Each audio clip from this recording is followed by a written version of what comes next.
The more more more powerful formula and most usable formula. बहुत ही ज्यादा इसका use होता है, और रेयर ही कोई कंपनी होगी या कोई भी ऑर्गेनाइजेशन होगा जो इस फॉर्मूले का यूज नहीं करता होगा। मुझे तो नहीं लगता कोई इसका यूज नहीं करता है, क्योंकि इसका यूज हर जगह है ही है। क्योंकि अगर हमें कोई एक चीज देखनी है या कोई भी कितनी भी चीजें देखनी है, तो हम उसका यूज इसी से करते हैं।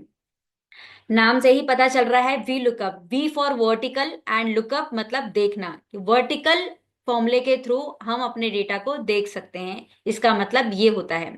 सो वी लुकअप मतलब होता है वर्टिकल लुकअप, जो कि हम यूज करते हैं सर्च करने के लिए। क्या सर्च करने के लिए? वैल्यू सर्च करने के लिए। कहाँ से? फर्स्ट कॉलम से लेकर पूरा का पूरा रेंज तक, जहां तक आपका एंड है वहां तक डेटा हम देख सकते हैं। फर्स्ट रो से लेकर पूरा का पूरा एंड तक।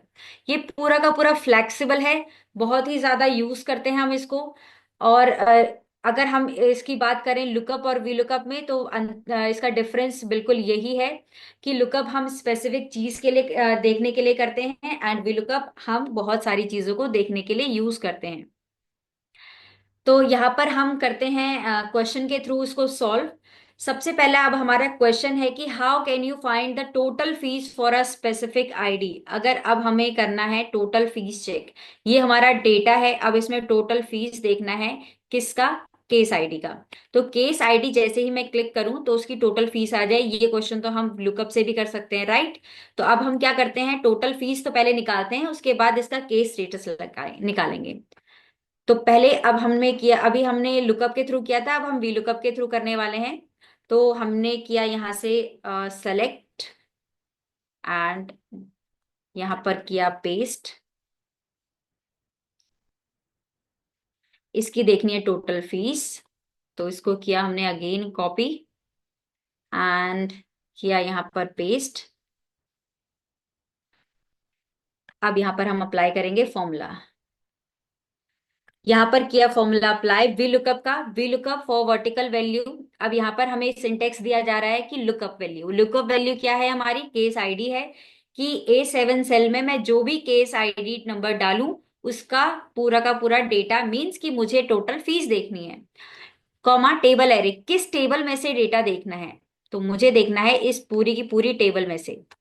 अब कोई मुझे ये बताएगा कि ये पूरी की पूरी टेबल सेलेक्ट करनी जरूरी है?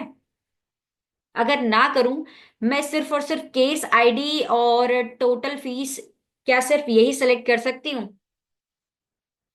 पूरा डेटा क्यों सेलेक्ट किया मैंने?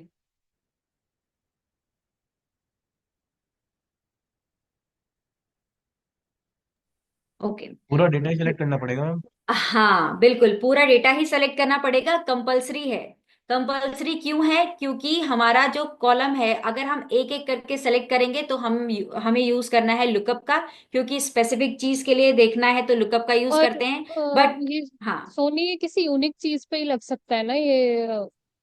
मतलब ये कैसे एक बार यूनिक चीज? फॉर्मूला दिखाना। हाँ, ये है फॉर्मूला। जैसे केस आईडी किसी की सिमिलर नहीं हो सकती, तो इस बिल्कुल। वजह से लग रहा है ऐसे ही होता है ना, मतलब इन हाँ केस बिल्कुल कोई चीज बिल्कुल। रिपीटेटिव है तो उस पे नहीं लग सकता ये वी नहीं लुकअप। बिल्कुल। हाँ करेक्ट। बिल्कुल। हम्म। अगर कोई चीज रिपीटेटिव है और अगर आपको उसका डेटा समराइज करना है, तो you can use pivot table. ठीक है, इन दैट केस। और अगर आपके पास रिपीटेटिव नहीं है, यूनिक है, तो आपको यूज करना है VLOOKUP। करेक्ट। अब VLOOKUP मैंने, सॉरी, टेबल एरे मैंने यहां से किया सेलेक्ट। टेबल एरे सेलेक्ट करने के बाद एक चीज बहुत ज्यादा गलती करते हैं, क्या करते हैं? सेलेक्ट कर दिया टेबल एरे और सीधे जंप कर दिया जहां पर हम अप्लाई कर रहे हैं वहां पर, तो ये डायलॉग बॉक्स आपको ओपन होके आएगा। क्यों? क्योंकि ये एरर है। क्यों एरर है? क्योंकि उसने सेलेक्ट किया था, हमने सेलेक्ट किया था data tab, sorry data sheet, और सीधे जंप हो गए इस पर।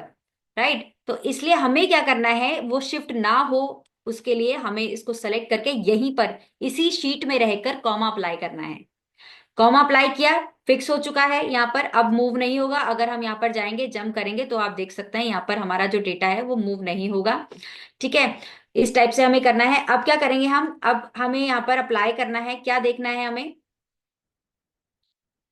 हमें देखना है यहाँ पर टोटल फीस।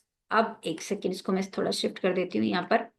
अब हमें देखना है यहाँ पर लुकअप वैल्यू हमने यहाँ पर एंटर कर लिया, डेटा रेंज हमने दे दिया, टेबल एरे कि किस टेबल में से हमें डेटा देखना है। अब column index number, column index number क्या होता है कि हमें यहाँ पर नंबर देना है, कोई स्पेसिफिक नंबर देना है कि किस कॉलम इंडेक्स नंबर का डेटा हमें देखना है।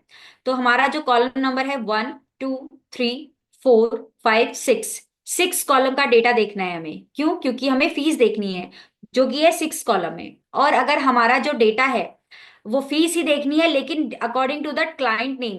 अभी तो हमें केस आईडी के बेस पर देखना है, इसलिए हमने काउंट किया यहां से तो 6 नंबर पे आया। और अगर हमें क्लाइंट नेम के अकॉर्डिंग डेटा देखना है तो हमें जो पूरा का पूरा डेटा है वो A1 से सेलेक्ट नहीं करना है, वो हमें B1 से सेलेक्ट करना है। B1 से सेलेक्ट करेंगे तो यही से काउंट होगा 1 2 3 4 5, तो हमारा जो टोटल फीस काउंट होगा वो 5th कॉलम का होगा। करेक्ट? इस टाइप से। उसके बाद कॉमा, कॉमा देने के बाद हमारे पास दो ऑप्शन आते हैं, true and false. True for approximate match and false for exact match. अब इसमें डिफरेंस क्या है? फॉल्स हम मोस्टली करते हैं, एग्जैक्ट मैच देखना है हमें, इसलिए अगर हम ट्रू करते हैं, अप्रोक्सीमेट मैच क्या दिखाता है हमें? उसका नियर बाय वैल्यू भी दिखाता है। अगर हमने ट्रू किया है तो अगर हमने ट्रू ऑप्शन लिया है, अगर हम 1 का देख रहे हैं तो कभी कभी वो 1 का भी डेटा दिखा देगा, और कभी कभी क्या होगा, उसकी नियर बाय वैल्यू 2 का भी वैल्यू दिखा देता है। इसीलिए हमें एग्जैक्ट ही करना होता है ताकि हमारा जो ऑप्शन है एक्यूरेट आए, आंसर है एक्यूरेट आए। इस टाइप से। False and okay. Not applicable because cell is blank.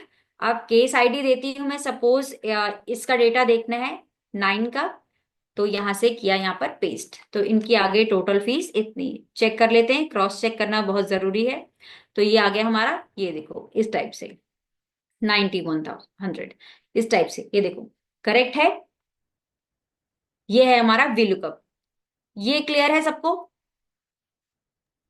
Ma'am, हम्म। मतलब मुझे ये नहीं समझ आया कि हम्म। लुकअप और वी लुकअप में तो वी लुकअप थोड़ा कॉम्प्लिकेटेड है, तो इसमें हम्म। लुकअप लगा के भी तो हो जाता, मतलब मुझे समझ नहीं आ रहा कि वी ओके लुकअप ओके हम क्यों लगा रहे हैं। ओके, ठीक है। अभी जो मैंने आपको फॉर्मूला बताया ये समझ में आ गया कि कैसे अप्लाई किया है?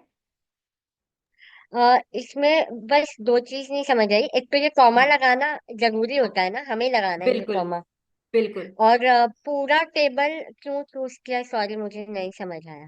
ओके, मैं अगेन इसको बताती हूँ, फिर नेक्स्ट पे जंप करूंगी, ठीक है। इक्वल्स टू वी लुकअप मैंने अप्लाई किया, लुकअप वैल्यू दिया मैंने केस आईडी की 009 का डेटा मुझे सर्च करना है, ठीक है। कॉमा, उसके बाद टेबल एरे दिया मैंने। टेबल एरे का मतलब है कि मुझे पूरा टेबल सेलेक्ट करना है, ठीक है। Table array is compulsory selecting for table. यहाँ पर मैंने पूरा डेटा सेलेक्ट करना बहुत ही ज्यादा कंपलसरी है, ठीक है, बिल्कुल जरूरी है। क्योंकि अगर हमने पूरा डेटा सेलेक्ट नहीं किया तो हमें आंसर किस टेबल में से शो कराएगा वो, राइट। तो मैंने कहा कि इस डेटा में से ही मुझे जो चाहिए वो स्पेसिफिक चीजें चाहिए। तो पूरी की पूरी टेबल सेलेक्ट करनी इसलिए जरूरी है ताकि इस पूरी की पूरी टेबल से मैं कोई स्पेसिफिक चीज फाइंड आउट कर सकूं। तो पूरा टेबल एरे सेलेक्ट करने के बाद यहीं पर आपको कॉमा अप्लाई करना है। क्यों? क्योंकि अगर मैंने कॉमा अप्लाई नहीं किया और मैं जंप हो जाती हूँ शीट नंबर 21 में या किसी भी अनदर शीट पे, तो वो क्या करेगा, डेटा डेटा टैब को, डेटा शीट को सेलेक्ट ना करके वो 21 शीट को सेलेक्ट कर लेगा। तो उस शीट में तो हमारा कोई डेटा ही नहीं है। जब हमारी सिलेक्शन ही गलत है तो हमारा आंसर भी, मीन्स आउटपुट भी गलत आएगा। तो इसलिए हमें कॉमा अप्लाई करना है। हाँ। उसके बाद है हमारा column index number. Column index number का मतलब होता है कि किस कॉलम में से डेटा देखना है। तो 1 2 3 4 5 बिलिंग रेट देखनी है मुझे, सॉरी टोटल फीस देखनी थी ना, हाँ टोटल फीस देखनी है मुझे। तो वो है मेरा कॉलम नंबर 6 पे, तो इसीलिए मैंने यहाँ पर 6 अप्लाई किया। एंड फॉल्स हम अप्लाई इसलिए करते हैं ताकि हमारा एग्जैक्ट मैच आए, इधर उधर शिफ्ट ना हो हमारा आंसर, इसलिए। और हम करेंगे इसको एंटर, तो ये आ जाएगा हमारा एक्यूरेट आंसर VLOOKUP का, सॉरी कि इस केस आईडी का। अब इसमें फायदा क्या है? फायदा ये है कि ये तो हमारा एक चीज निकालने के लिए है। अगर अब हमें जो आपका प्रीवियस क्वेश्चन था कि हमें निकालनी है केस स्टेटस भी निकालना है, अब मुझे इसका फीस तो निकाल ली, अब केस स्टेटस भी निकालना है, तो हम कैसे निकालेंगे? तो यहां पर किया इसको कॉपी, कॉपी करने के बाद हेडिंग को यहां पर किया मैंने पेस्ट। पेस्ट करने के बाद अब मैं क्या करती हूँ, इसको यहां से कर देती हूँ ड्रैग। नॉट एप्लीकेबल आया, इसमें थोड़ा सा काम करने की जरूरत होती है, थोड़ा सा कॉम्प्लिकेटेड है ये, लेकिन हमारा आउटपुट बहुत अच्छा देता है ये। अब देखो, नॉट एप्लीकेबल क्यों आया, डबल क्लिक किया मैंने, क्योंकि ये जो हमारा कर्सर है मींस कि ये जो सिलेक्शन है शिफ्ट हो चुका है। हमने सिलेक्शन दिया था A7, लेकिन ये शिफ्ट हो चुका है B7, राइट। मैम आप इसी शीट में दिखा दीजिए ना। अच्छा, इसी शीट में दिखा दूं, एक मिनट, ठीक है।